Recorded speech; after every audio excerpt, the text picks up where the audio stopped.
just as the sun comes up over the sandhills. The grounds at Pinehurst number 2 are being prepped for another big week of golf. It's kind of a restart. We're back at the day one of the championship week. Same place we were this time last week. For the first time, the Women's U.S. Open Championship is being played right after the men's.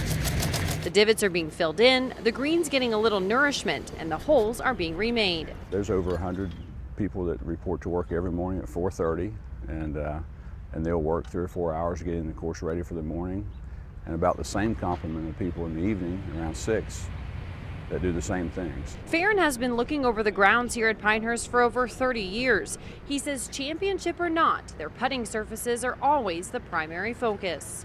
We've certainly paid close attention to them over the last few years, really having really focusing on the firmness of them and the texture of the turf and the speed. And some may ask, will this course be just as tough for the women's as it was for the men's?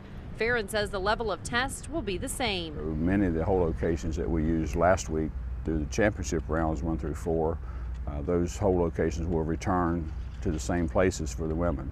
So what about the players? How do they feel about the back-to-back opens and the conditions of the course?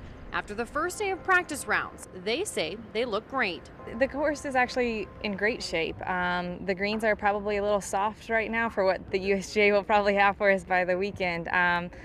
But yeah, it's actually a lot better than we were kind of projecting it to be. Now you never know. The course gets a lot of play out there, but it was in great condition. They've done a good job. This is just one piece of the puzzle, but an important one in maintaining number 2. From Pinehurst, Amanda Weber, Time Warner Cable News.